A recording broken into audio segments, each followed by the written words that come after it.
A'udzubillahi minasyaitonirrajim. Bismillahirrahmanirrahim. Assalamualaikum warahmatullahi wabarakatuh. Kembali lagi di channel Sampul Hitam. Untuk cerita kali ini, Mang Sokir masih melanjutkan cerita yang sebelumnya yang berjudul Hantu Maharani.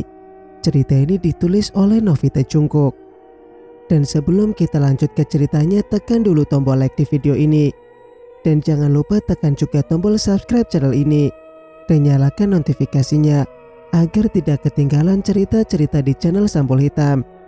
Dan buat teman-teman yang ingin belanja-belanja, silakan saja klik etalase yang ada di pojok kiri bawah. Dan tak usah berlama-lama, bagaimanakah untuk kelanjutan cerita ini? Ini dia kisahnya.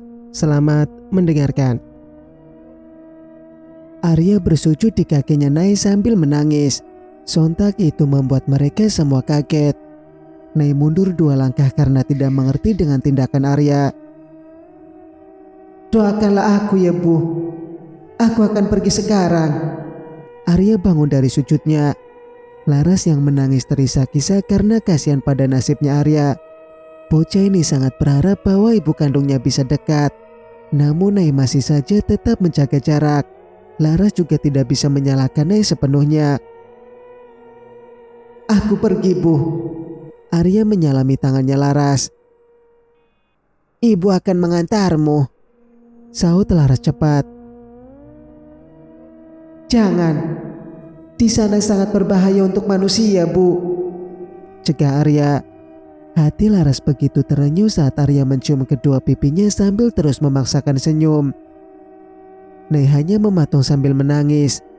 Arya tersenyum kepada ibu kandungnya dan segera pergi dari rumahnya Laras. "Ya Allah, kenapa engkau harus menciptakannya dengan wujud seperti itu?" Laras menangis sambil memegangi dadanya. Nai yang semula hanya mematung karena sangat tertegun dengan sifat putranya, kini tersadar dan berlari mengejar Arya. "Arya, tunggu ibu!" Nai berteriak kencang. Andrew yang was-was karena takut didengar oleh warga. Dan mereka pasti akan tidak terima jika ada makhluk menyeramkan seperti Arya. "Ibu!" Nai memeluk kencang putranya yang mematung karena tidak menyangka akan mendapat pelukan dari ibu kandungnya. Arya segera merangkul Nai sambil menangis. "Ibu akan menunggumu. Cepatlah pulang, Nak." Nai terisak-isak. "Iya Bu, aku janji segera pulang," janji Arya. Nai menghapus air mata putranya. Andre menangis memeluk Laras karena terharu dengan kisah ibu dan anak itu. Arya memberikan Nai sekeping sisiknya yang mengkilat. "Taruh di bawah bantal ya Bu. Sebut namaku jika ibu rindu ingin bertemu denganku," pesan Arya. "Jadi ibu Laras tidak diberi?" Laras pura-pura merajuk. Arya terkekeh pelan dan kembali mendatangi ibu tirinya. Ia pun memberikan untuk Laras. Kepada Andre ia hanya tersenyum dan melambaikan tangan. "Aku pergi Bu. Jangan lupa rindukan aku." Arya segera menghilang. Andre menopang tubuh istrinya yang lemas lunglai karena menangis terus. Namun ada rasa bahagia di hati Nai karena punya anak yang budi pekertinya sangat baik.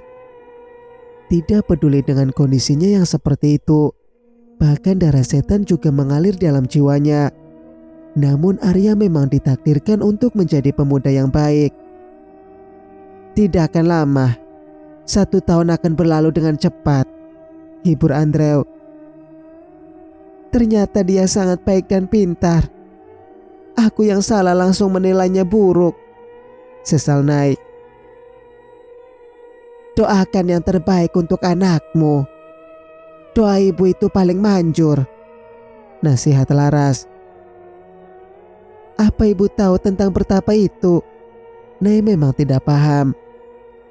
Laras menarik nafas sebentar dan menghembuskan kembali. Bukan hal yang mudah untuk pertapa agar menjadi manusia normal.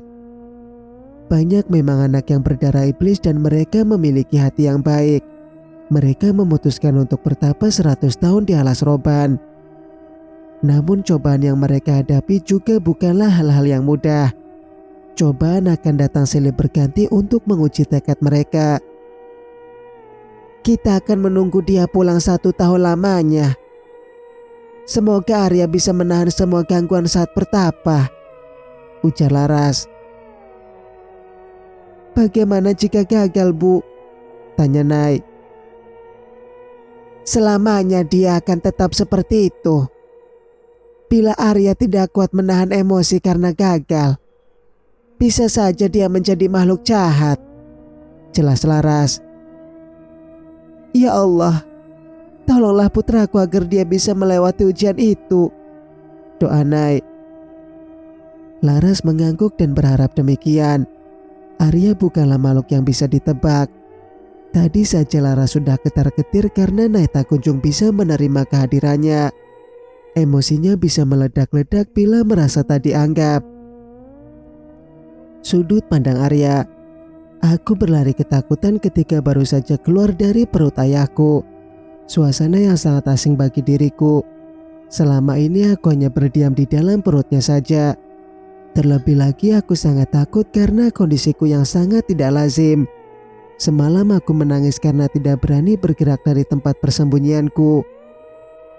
Aku mengingat semua wajah yang pernah aku lihat. Walau masih di dalam kandungan, aku bisa melihat wajah ibu dan ayah. Aku juga bisa merasakan saat harus pindah dari perut ibu ke perut ayah. Ibu pasti tidak akan bisa menerimaku karena bentuk kaki yang separuh ular ini. Mereka pasti akan menganggapku makhluk yang sangat jahat dan bisa menyakiti mereka. Pertumbuhanku juga sangat cepat. Padahal usiaku baru beberapa hari dilahirkan di dunia ini. Hingga aku tidak kuat lagi menahan kerinduan kepada ibu. Aku juga ingin sebuah nama. Dengan tekad yang sangat aku paksakan, malam ini aku mendatangi rumah ibu dengan perasaan yang sangat tidak karuan. Seperti dugaanku sebelumnya, ibu ketakutan melihat aku yang bersisik dan memiliki taring. Namun ibu masih tetap memberiku nama. Aku sangat menyukai nama yang sangat bagus ini. Setidaknya ibu masih mau memberiku nama, yang berarti dia tidak membenciku sepenuhnya. Ibu hanya ketakutan saja. Aku pun menjauh dari hadapannya dan melihat dari kejauhan. Padahal aku sangat ingin memeluknya. Dan tak lama orang yang ku kenal sebagai abang, dia datang dan mengajak ibu pergi. Aku belum cukup untuk melihat wajah ibu. Oleh karena itulah aku mengikutinya. Ternyata itu adalah rumah ibu yang suaranya kerap ku dengar saat diriku masih dalam kandungan ayah. Sejujurnya aku sangat takut pada ibu yang satu ini. Dia sangat galak dan begitu tega menyiksa ayah. Namun aku tahu bahwa dia begitu karena dendamnya. Bisa aku simpulkan bahwa ayah adalah orang yang sangat jahat. Aku mendengarkan semua percakapan mereka dan aku akhirnya masuk. Namun ibu galak itu malah menyayangi aku. Dia memelukku dengan hangat. Tawanya begitu aku sukai. Aku sangat menyayangi ibu galak. Kebahagiaanku semakin lengkap saat ibu Nay mau memelukku saat aku akan pergi. Aku berjanji akan menahan semua cobaan yang nanti akan menyerang. Aku sangat berharap bisa menjadi manusia normal dan hidup bersama mereka. Aku juga memutuskan akan tinggal bersama ibu galak. Karena ibu Nay pasti akan punya anak dengan abang. Aku tidak ingin jika mereka malah terganggu jika nanti aku ikut bersama mereka. Ibu galak pasti akan mau tinggal bersamaku. Sudut pandang Arya selesai. Singkat cerita, 1 tahun kemudian, Nay dan Andre sudah memiliki anak yang sangat cantik. Usianya baru 2 bulan. Esok hari tepat 1 tahun kepergian Arya meninggalkan mereka. Sering pula Nay bertemu putranya di dalam mimpi. Begitu juga dengan Laras. Maharani hanya datang menemuinya di alam mimpi. Setidaknya sudah bisa membuat hati Laras tenang. Kerinduannya sedikit terobati walau hanya lewat mimpi. Mereka bisa menjalani hidup dengan bahagia dan tentram. Karena sumber masalah sudah lama meninggalkan mereka. Andre juga tetap sering mengunjungi Laras karena ia tidak punya ibu lagi selain Laras. Sifat Laras yang sangat mengayomi kepada para anaknya membuat siapa saja nyaman di dekat wanita yang sudah mulai tumbuh uban. Anaknya yang kecil pun Laras mau mengurusnya. Bu Iner sangat bersyukur karena memiliki besan yang sangat baik. "Ibu mau kemana kok cantik sekali?" Nei bertanya karena melihat Laras berdandan. "Ari akan pulang nanti selepas maghrib. Ibu harus menyambutnya," saut Laras. "Loh, bukannya besok toh Bu?" Nei kaget mendengar putranya akan pulang malam ini. "Sekarang, ini pas 1 tahunnya," jawab Laras yang tanpa sumringah. Rasanya sudah sangat tidak sabar menunggu kedatangan putranya. Ia akan memiliki anak lagi yang sudah besar. Laras akan mengambil Arya untuk tinggal bersamanya saja. "Bu, tolong gendongkan Alea. Aku mau melihat gudang dulu," pamit Andre menyerahkan putrinya. "Sini cucu nenek. Uluh-uluh, cantiknya." Laras menimang Alea dengan gemas. Karena hari sudah mau maghrib, Alea harus digendong, tidak boleh diletakkan di kasur. Warga sini percaya bahwa kuntilanak akan mengganggu bayi yang ditinggalkan sendirian di kasur. Alea tiba-tiba saja menangis kencang sampai wajahnya memerah. Laras mulai kebingungan untuk mendiamkannya. Apalagi Nei baru saja masuk kamar mandi untuk membersihkan diri. "Kenapa nak? Cup cup cup." Laras berusaha mendiamkan Alea. Namun bukannya diam, Alea semakin kencang menangisnya.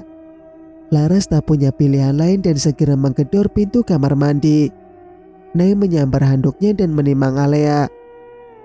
"Coba kasih Nen dulu, Nay," suruh Laras menutup pintu rumah. Nei mengeluarkan asetnya dan berusaha menyusui Alea. Namun bayi ini menolak dan semakin keras saja menangis sampai tubuhnya mengejang dengan tangan terkepal erat. "Aduh, gimana ini Bu?" Nei sangat panik melihat anaknya. "Pakai bajumu. Ibu akan berusaha mendiamkan." Laras mengambil lagi cucunya. Terus bersolawat agar gangguan segera hilang.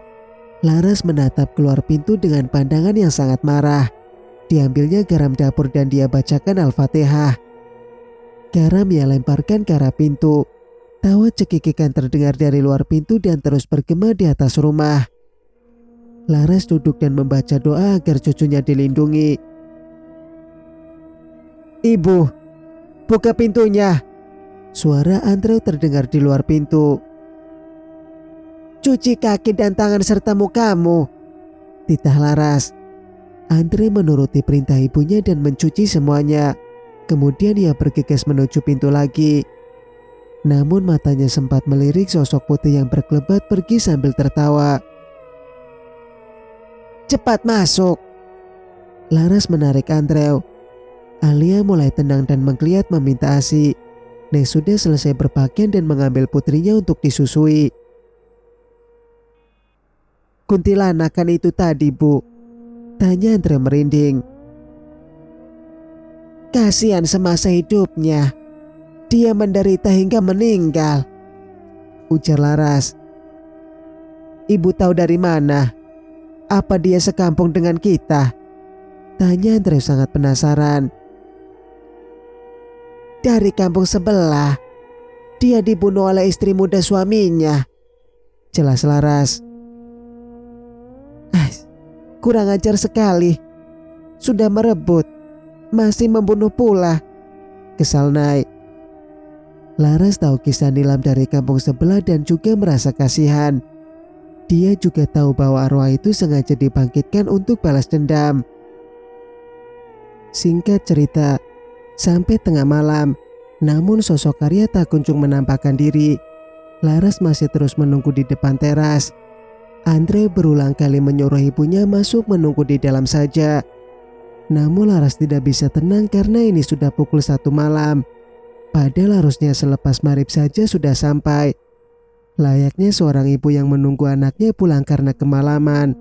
Laras sangat gelisah dan berulang kali mencoba berkomunikasi dengan Arya. Tapi tidak bisa sama sekali. Dalam pandangan Laras hanya ada kabut kegelapan saja. Sosok Arya sama sekali tidak terlihat oleh pandangannya. Mungkin dia belum ingin pulang, Bu. Andre berusaha menenangkan ibunya. Belum ingin gimana? Dia saja bilang kalau sudah tidak sabar ingin melihat kita, rutuk Laras. Dia kan masih anak-anak, Bu.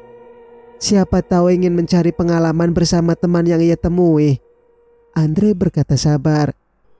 Sesungguhnya Laras tidak bisa tenang.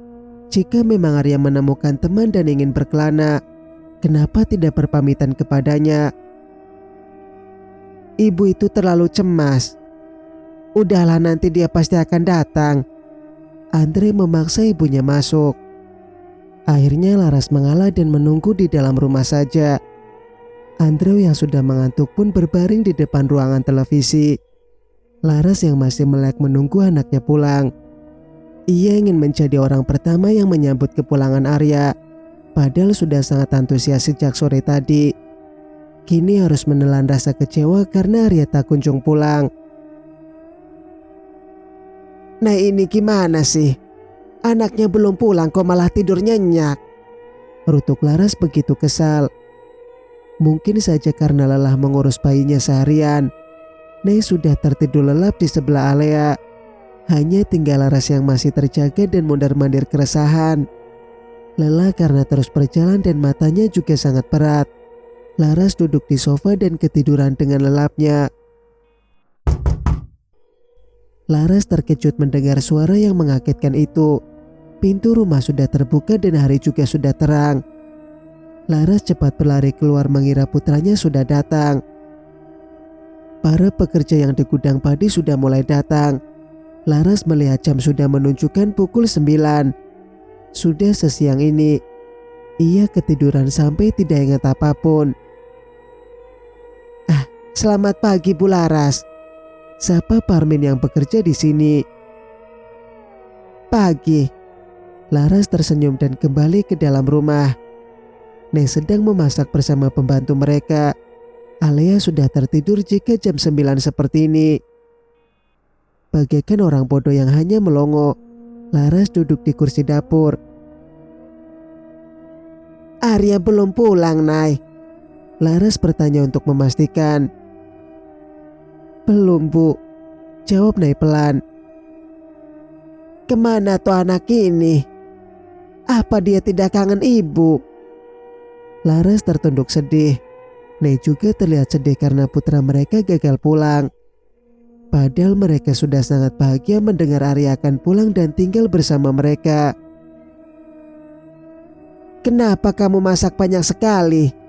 Laras melihat masakan Nei yang tersusun di meja. Barangkali saja dia jadi pulang. Kan aku sudah masak. Nei berkata sambil mengusap air matanya. Laras tahu bahwa Nei juga menahan kerinduan pada putranya.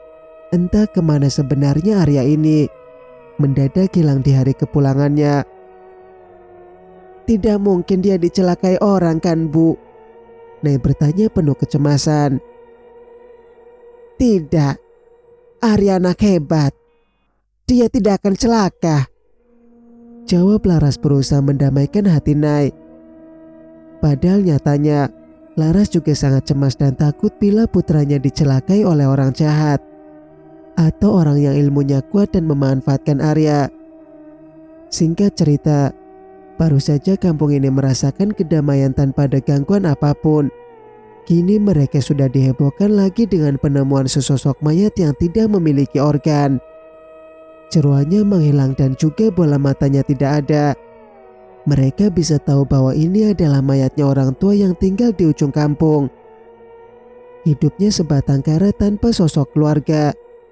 Pak RT mengusulkan agar segera dimakamkan saja. Kok bisa hilang gitu ya jeroannya? Kayak mayatnya Delon dulu, ujar Bu Wanti bergidik ngeri. Apa mungkin itu macan ya? Tebak Bu Nur. Masa iya macan bisa milih bagian mana yang mau dimakan? Tidak ada bekas cakaran juga kan di bola matanya. Itu seperti dicongkel, sangga Bu Wanti. Aduh, jadi takut lagi kan? Padahal sudah setahun ini ya kampung kita tenang, ujar Bu Nur. Berita kematiannya Pak Bungkul segera menyebar luas dengan gosip ada macan yang berkeliaran. Warga yang punya hewan ternak juga ketakutan. Mereka takut jika ternak dimangsa oleh hewan buas. Waduh, gimana ini? Harus dijaga berarti kandang sapi dan kerbauku, cemas Pak Minto. Walah Pak, nanti malah kita yang dimangsa sama macannya, cemas istri Pak Minto. Lah terus gimana? Bisa habis nanti ternak kita, Bu. Pak Minto sangat pusing. Memang Pak Minto paling banyak hewan peliharaannya di kampung ini. Bisa dibilang bahwa dia adalah juragannya. Sebaiknya kambing yang sudah dipesan Andrew, Papa antarkan saja sekarang, cetus Bu Minto. Iya, Papa takut malah kambing itu nanti yang dimangsa. Pak Minto setuju. Kambing yang dipesan oleh Andre untuk kakek putrinya segera dikeluarkan. Bisa bahaya bila kambing besar ini dimangsa. Pak Minto akan menanggung kerugian besar. Hati-hati Pak, seru istri Pak Minto. Pak Minto hanya berjalan kaki saja karena jaraknya tidak jauh. Lagi pula agak susah membawa kambing besar ini dengan kendaraan. Lebih baik dituntun. Assalamualaikum, Mas Andrew, sapa Pak Minto. Waalaikumsalam. Loh, kok udah diantar kambingnya Pak? Tanya Andrew. Saya takut kambingnya dimangsa hewan buas Mas, jawab Pak Minto. Mau saya taruh mana ini ya? Acaranya masih 10 hari lagi, bingung Andrew. Pokoknya Mas akali sajalah ya. Saya takut Mas, ucap Pak Minto. Andre juga sudah tahu tentang kejadiannya Pak Bungkul. Kini para warga mulai cemas dengan kehadirannya sosok itu. Apa mungkin jika harimau memang lepas ke rumah warga? Padahal hutan sedang tidak ditebang ya Mas. Tapi kok harimau sampai ke rumah kita? Heran Pak Minto. Iya Pak, agak aneh juga sebenarnya, angguk Andrew. Tapi kalau bukan harimau, terus itu apa ya? Maharani kan juga sudah tenang di alam sana. Kampung kita sudah tidak ada gangguan apapun lagi, ujar Pak Minto. Andre menatap sekilas pada Pak Minto karena menyerempet nama adiknya. Entah apa yang sebenarnya yang membunuh Pak Bungkul. Bersambung, nantikan kelanjutan ceritanya di video berikutnya. Mang Sukir pamit. Wassalamualaikum warahmatullahi wabarakatuh.